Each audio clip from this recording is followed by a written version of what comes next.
Hey, so I want to make this video about something that I call everyday spirituality. So the thing is, it's like, I think you can look at spirituality like it's, a practice, and it is, right? I mean, there are many things that can be a part of a spiritual practice, be it yoga or meditation or, any kinds of like rituals or ceremonies or, certainly like different kinds of medicine, plant medicine, sound baths. I mean, having, singing songs. I mean, there's many elements to it, right? But I mean, I guess, what am I trying to say? Well, I'll start kind of with a story. So it's like, I just got back from a wellness festival and it was great. Same festival that I went to last year and had a heart-opening experience, and then that's when I went on my big journey and that kind of stuff. But this time, I maintained an open heart state for the year, and so this is like a full, what do you call it? It's come full circle. I've been living in my car for a year. I have maintained an open heart frequency as well for a year, and it's been fantastic because, as you might imagine, things unfold perfectly when you listen to your heart, when you trust in that space and let it take you to where you need to go, and because it's how you approach different situations. It's your decision making process and that kind of stuff. And so I went to this festival this year, had a great time, connected with all kinds of people, saw people from the previous year. It was great, reconnecting and whatnot, and deepening connections, and workshops and singing vocal lessons, getting your voice out there, and all the yoga and Egyptian alchemy and on, connecting with the natural world in a more profound way, and learning about all this stuff and talking about it with other people. And dancing is a big thing too, and just having a great time. And so being a part of that community, it's great. And so the thing is when you leave there, so when I left there, I have opened my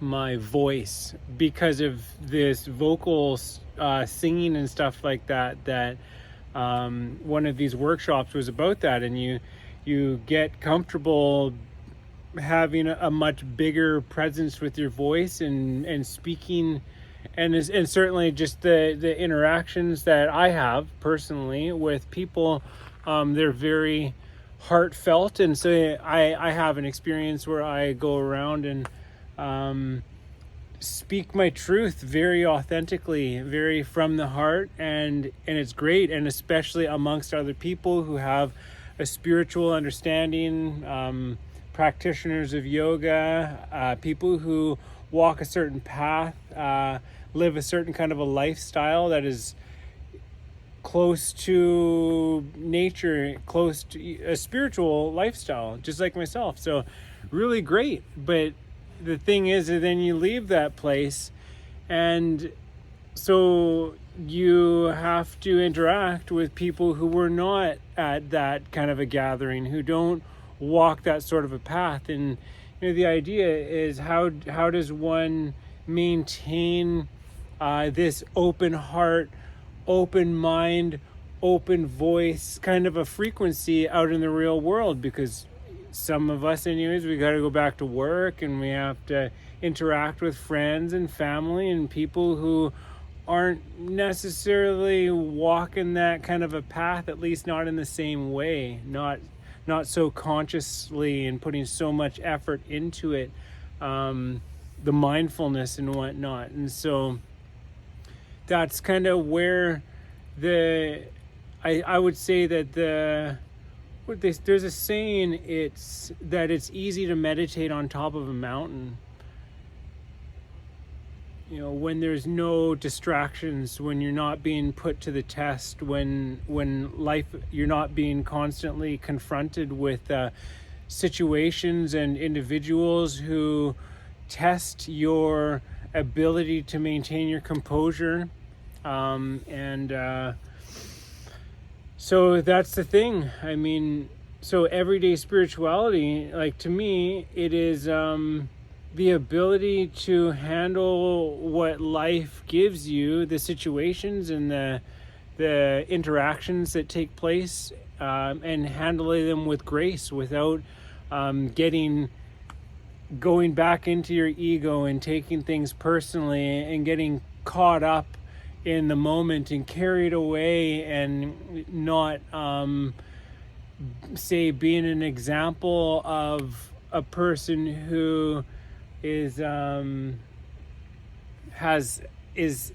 emotionally stable, I suppose, and is I suppose part of it is aware of certain teachings. I mean, like, philosophy for me it's a big deal to have certain ways of relating to things, and like strings of words, things like in yoga there's something that we say, it's never let the fruits of an action be your reason for doing a thing. Work in the name of all that is good, abandoning selfish desire, and never cease to work. I mean, like, this is the essence of what yoga is all about. So to have things like this, ways of relating to life, and which influences your decision-making process, or how you're going to respond to the things that come up for you.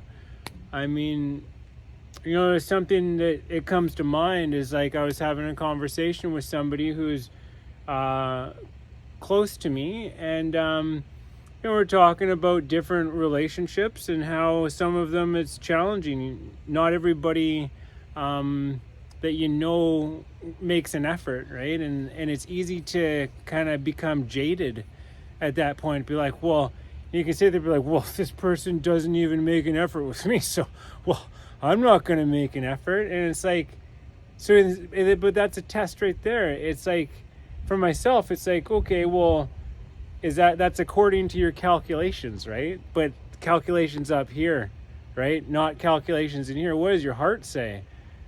I mean, if you're in touch with that, the language of the heart. It's the idea is to not take things personally and to not make it about yourself.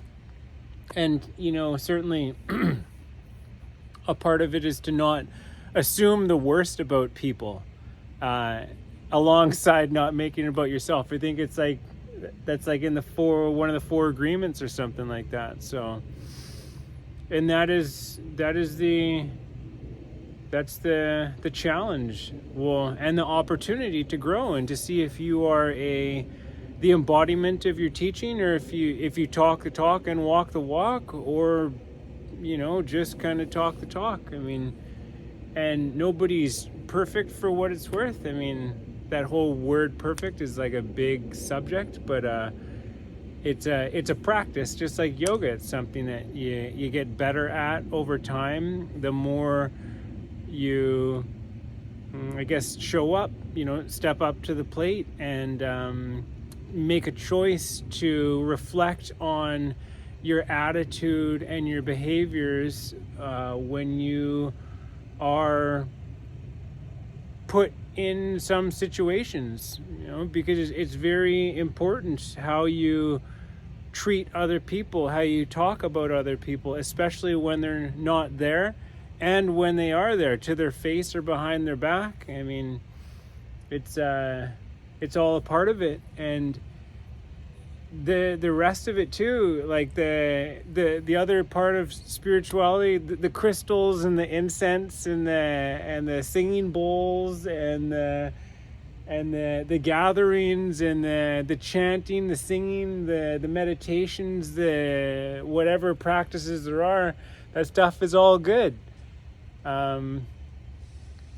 It's both. So yeah, I guess that's I suppose that's what I want to say, is just that, for at least for myself, spirituality is, it's not just those times of, like, say, a plant medicine journey where you're having this mind-blowing experience, or you're, going into other dimensions. It's not just about when you see a UFO and, like, have deep spiritual conversations. It's the every moment. It's the every moment of every day, how you conduct yourself, and how you yeah, I guess how you conduct yourself, and yeah, the choices that you make from that, because everything's a choice. And yeah, living from the heart, it's it's a moment to moment thing. Just like anything, you put the time in and you get better at it. They say 10,000 hours. A guy that I know, he says 10,000 hours of anything and you become a professional for what it's worth. And I've certainly experienced that with things in my life, with writing and whatnot. You get better the more you do it, and until you get awesome. So yeah, everyday spirituality thing.